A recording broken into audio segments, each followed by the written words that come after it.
नमस्कार, आप देख रहे हैं अपना बिहार, आपके साथ मैं हूं अलीम अतहर। 28 मई को प्रधानमंत्री नरेंद्र मोदी 888 लोकसभा सांसदों और 384 राज्यसभा सांसदों के बैठने की क्षमता वाले बने नए संसद भवन का उद्घाटन करेंगे। इसको लेकर सियासी पारा हाई है। कांग्रेस समेत विपक्ष के 21 दलों ने इस उद्घाटन समारोह के बहिष्कार का ऐलान किया है। वहीं 25 दलों ने उद्घाटन समारोह का हिस्सा बनने की हामी भरी है। विरोध करने वाले विपक्षी दलों का कहना है कि नई संसद भवन का उद्घाटन प्रधानमंत्री की बजाय राष्ट्रपति को करना चाहिए। विरोध करने वाले दल दिखाना चाहते हैं कि मौजूदा सरकार राष्ट्रपति का सम्मान नहीं कर रही। ऐसा नहीं है कि यह पहली बार हो रहा है जब संसद भवन या इससे जुड़े किसी इमारत का शुभारंभ प्रधानमंत्री कर रहे हैं। इसके पहले भी कई ऐसे उदाहरण हैं जब कांग्रेस शासन में ऐसा हो चुका है। इसके अलावा राज्यों में भी कई संवैधानिक इमारतों का शुभारंभ राज्यपाल की बजाय राज्य के मुख्यमंत्रियों ने किया है। ऐसे में सवाल उठता है कि प्रधानमंत्री का विरोध है तो फिर नए संसद भवन के उद्घाटन का बहिष्कार क्यों? अब तो सवाल यह भी है कि क्या नए संसद भवन के बहिष्कार से लोकतंत्र मजबूत होगा?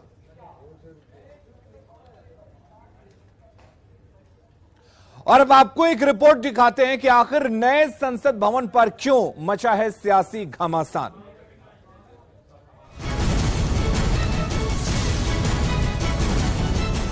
ये चमचमाती बिल्डिंग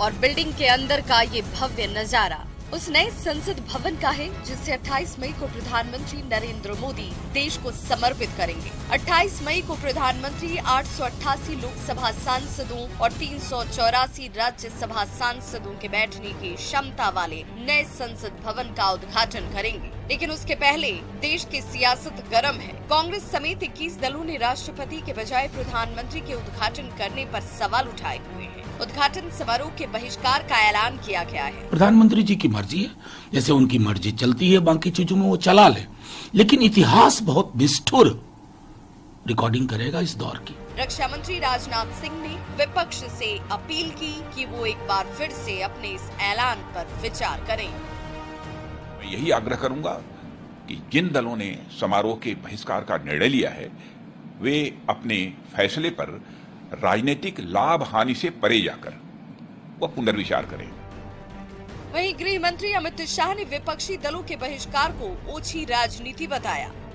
कांग्रेस पार्टी और उनके साथी राजनीति कर ओछी राजनीति का एक उदाहरण पेश कर उसका बहिष्कार।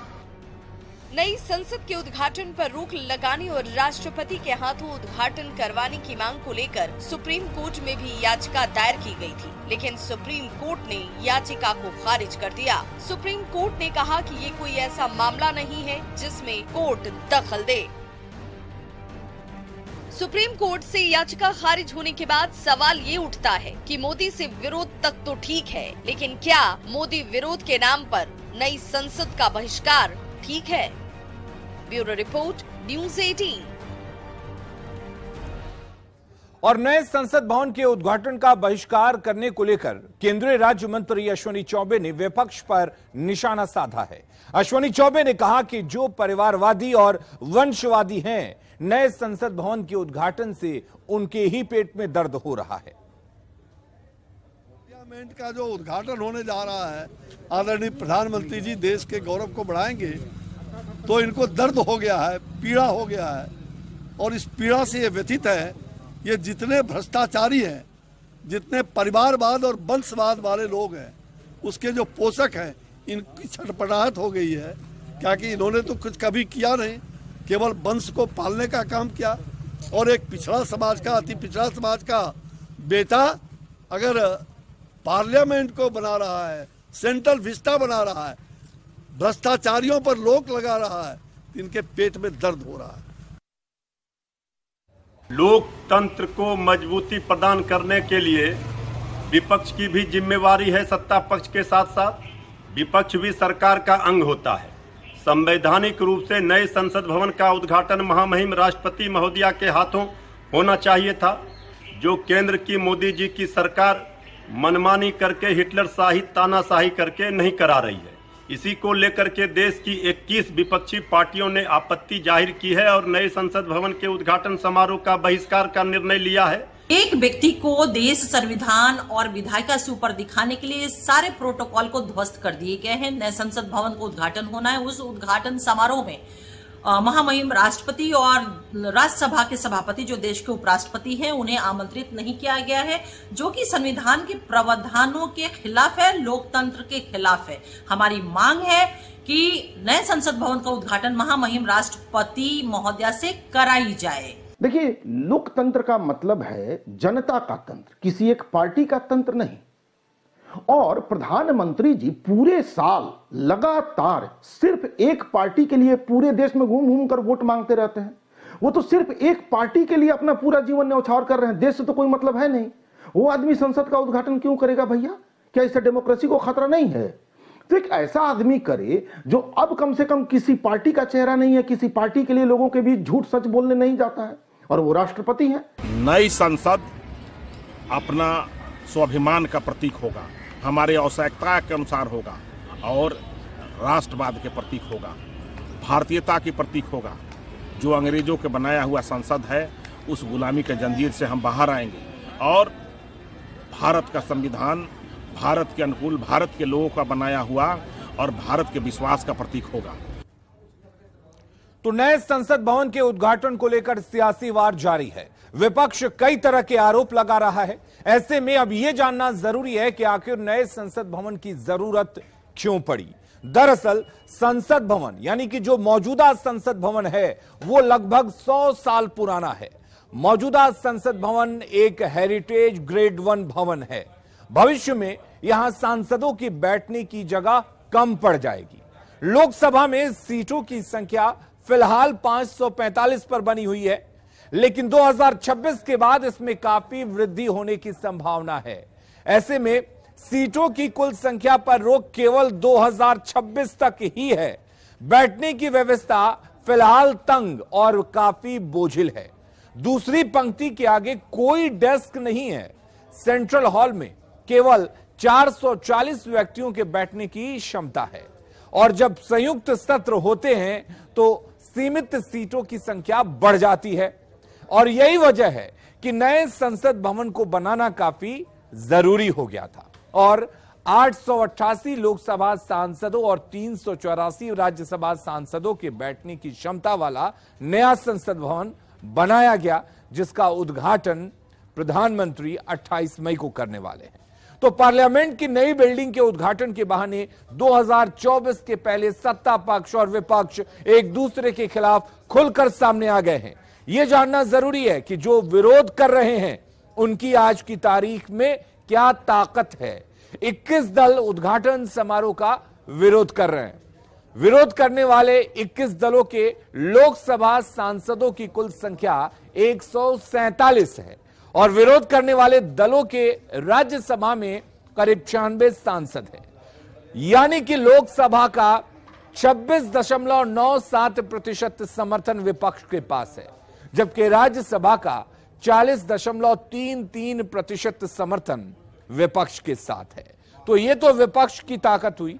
अब आपको सत्ता पक्ष की ताकत बता देते हैं। लोकसभा में समर्थक दलों के 366 सांसद हैं और राज्यसभा में समर्थक दलों के 120 सांसद हैं। यानी कि लोकसभा में 67.15% सांसदों का समर्थन सत्ता पक्ष के पास है, जबकि राज्यसभा में 50.42% सांसदों का समर्थन सत्ता पक्ष के पास है। तो यह तो सत्ता पक्ष की ताकत हुई। अब नए संसद भवन पर पीएम नरेंद्र मोदी ने ट्वीट किया है। पीएम ने नई संसद को देश के लिए गौरव बताया है। पीएम ने अपनी आवाज के साथ लोगों को वीडियो शेयर करने की अपील की है। साथ ही उन्होंने लोगों से नए संसद भवन पर अपना विचार भी रखने की अपील की है।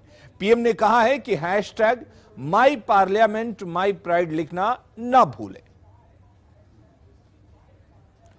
और चलिए अब ग्राफिक्स के जरिए हम आपको बताते हैं कि नए और पुराने संसद भवन में अंतर क्या है। अगर हम सबसे पहले बैठने की क्षमता की बात करें तो बैठने की क्षमता सेंट्रल हॉल की करीब 1272 सीट की है और पुराना संसद भवन सिर्फ 440 सीटों वाला सेंट्रल हॉल रखता है अपने पास। निर्माण में खर्च की अगर बात करें तो नए संसद भवन के निर्माण में करीब 1200 करोड़ रुपए खर्च हुए हैं, जबकि पुराने संसद भवन को बनाने में 1921 से 27 के बीच जो बनाया गया था उसको करीब 83 लाख की लागत से बनाया गया था। फिलहाल जो संसद भवन है वो त्रिभुजाकार है, जबकि जो नया पुराना संसद भवन है वो गोलाकार बनाया गया है। पुराने अगर हम संसद भवन की बात करें तो 47,500 वर्ग मीटर में बना है, जबकि नया संसद भवन 64,500 वर्ग मीटर में बनाया है। और बैठने की क्षमता की बात करें तो बैठने की क्षमता नए संसद भवन में यानी कि लोकसभा की बात करें तो करीब 888 सीट की है, जबकि पुराने संसद भवन में 550 सीट की लोकसभा में बैठने की क्षमता है, यानी कि 550 के आसपास सांसद यहां पर बैठ सकते हैं। और इस बीच शुरू करेंगे इस वक्त एक बड़ी खबर की। दिल्ली से बड़ी खबर आ रही है। नीति आयोग की आज दिल्ली में बैठक होनी है और इस बैठक में सीएम नीतीश कुमार शामिल नहीं होंगे। नीति आयोग की बैठक में मुख्यमंत्री नीतीश कुमार शामिल नहीं हो रहे हैं। झारखंड के सीएम बैठक में शामिल नहीं होंगे। आपको बता दें कि प्रधानमंत्री नरेंद्र मोदी की अध्यक्षता में आज दिल्ली में नीति आयोग की बैठक होने वाली है। किस तरह से 2047 तक भारत को एक विकसित देश बनाया जाए, इसको लेकर नीति आयोग की बैठक होनी है। और बड़ी खबर इस बीच यह है कि बैठक में बिहार के मुख्यमंत्री नीतीश कुमार और झारखंड के मुख्यमंत्री हेमंत सोरेन नहीं शामिल हो रहे हैं।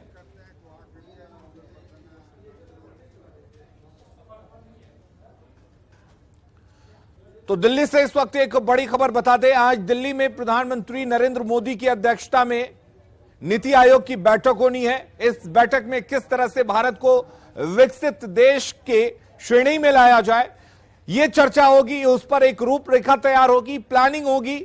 लेकिन इस बैठक से बिहार के मुख्यमंत्री नीतीश कुमार और झारखंड के मुख्यमंत्री हेमंत सोरेन ने दूरी बना ली है। तो विपक्ष के विरोध की राजनीति अब नीति आयोग के बैठक तक पहुंच चुकी है। इस बैठक में बिहार के मुख्यमंत्री और झारखंड के मुख्यमंत्री शामिल नहीं हो रहे हैं। बड़ी खबर इस वक्त हम आपको दिल्ली से दे रहे हैं।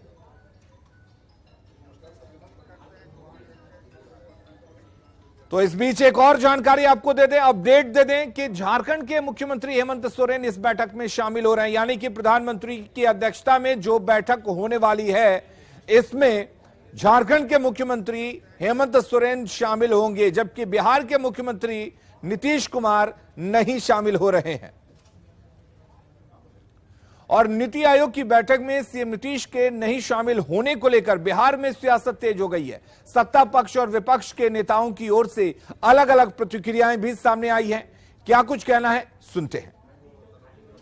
भारतीय जनता पार्टी नीति आयोग जैसी संस्था ट्रांसफॉर्मिंग इंडिया बनाए, योजना आयोग को भंग करके, तो संविधान के तहत मंत्रिपरिषद की सामूहिक जिम्मेवारी होती है। तो राज्य के कोई माननीय मंत्री को अधिकृत किया जाए, ये दिल्ली के जो तथाकथित तीनों पॉल की सरकार है इसको मंजूर नहीं। इसके पहले भी जब मेरा डीएनए ठीक हो गया था, आदरणीय नरेंद्र मोदी जी साष्टांग दंडवत हुए थे, एनडीए की सरकार थी और उस समय भी आपने तारकिशोर प्रसाद जी को जाने से मना कर दिया था, प्रवेश निषेध कर दिया था। ये कैसा नीति आयोग है? ये मुख्यमंत्री जी इतनी नफरत क्यों?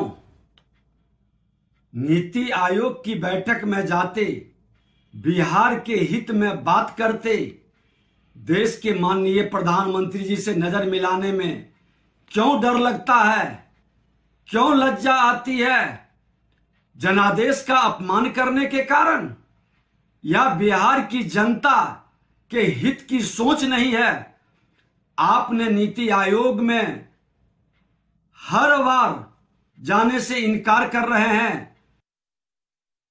नीति आयोग की बैठक में कई प्रदेश के मुख्यमंत्री नहीं जा रहे हैं, तो इस बात का समर्थन जनता तो करेगी नहीं, क्योंकि नीति आयोग की बैठक में आप जाएंगे नहीं तो उसका विरोध कैसे करेंगे? अपने जो योजनाएं हैं उसको कैसे लागू कराएंगे। तो अपनी योजनाओं को रखने के लिए और वहाँ क्या नीति आयोग में क्या फैसले हो रहे हैं इसे समझने के लिए निश्चित जो है राज्य के मुखिया को रहना चाहिए इस बैठक में।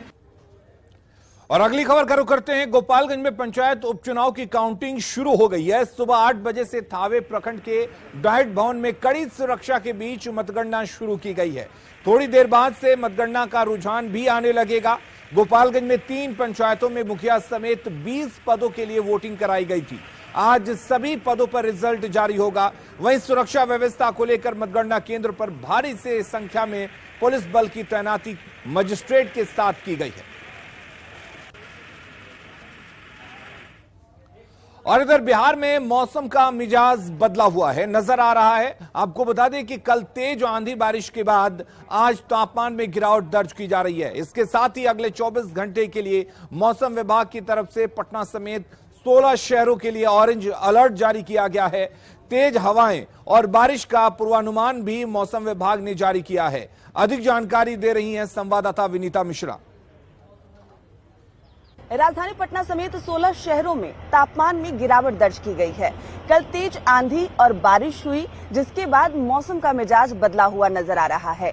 आज सूर्य उगे तो हैं, तल्ख सूर्य के जो तेवर है वो नजर नहीं आ रहे हैं। धूप है, बावजूद इसके गर्मी का एहसास लोगों को नहीं पता चल रहा। इसी बीच मौसम विभाग की तरफ से अलर्ट भी जारी किया गया है। कल तेज आंधी और बारिश हुई और अगले 24 घंटे के लिए पटना समेत 16 शहर अरवल, औरंगाबाद, भोजपुर, बक्सर, गोपालगंज, कैमूर, रोहतास, सारण, सिवान, पूर्वी चंपारण, गया, जहानाबाद, मुजफ्फरपुर, नालंदा, शिवहर और वैशाली के लिए ऑरेंज अलर्ट जारी किया गया है। इस दौरान हवा की गति 40 से 50 प्रति घंटा रहने की संभावना जताई गई है। साथ ही वर्षा का भी पूर्वानुमान है। मौसम विभाग के अनुसार एक ट्रफ लाइन उत्तर मध्य बिहार से मध्य ओडिशा तक फैला हुआ है। इसके प्रभाव से शनिवार यानी आज के दिन भी तमाम ऐसे शहर हैं जहां मौसम का मिजाज बदला हुआ नजर आएगा। अगर हम बात करें सीतामढ़ी, मधुबनी, मुजफ्फरपुर, दरभंगा, वैशाली, शिवहर, समस्तीपुर, सुपौल, अररिया, किशनगंज, मधेपुरा, सहरसा, पूर्णिया, कटिहार की, तो वहां मेघ गर्जन यानी बादल गरजेंगे, बिजली चमकेगी और बारिश भी होगी। मौसम विभाग की तरफ से ये तमाम ऐसे शहर हैं जिसके लिए अलर्ट जारी किया गया है। कुछ शहरों के लिए ऑरेंज अलर्ट जारी किया गया है। हालांकि जिस तरीके से पिछले कुछ दिनों से लोगों को गर्मी परेशान कर रही थी, तल्ख तेवर सूर्य के लोगों को सता रही थी, उससे निजात मिला है। कल तेज बारिश हुई, आंधी चली, हालांकि आंधी धूल भरी थी, बारिश भी अच्छी खासी हुई है, जिसके बाद जो मौसम है वो करवट ली है। तापमान में गिरावट दर्ज किया गया है और अगले 24 घंटे के लिए भी मौसम विभाग की तरफ से अलर्ट जारी किया गया है। यानी 24 घंटे के दौरान बारिश भी होगी और तापमान में गिरावट भी दर्ज की जाएगी। कैमरामैन सुबोध के साथ विनीता मिश्रा, न्यूज 18 पटना।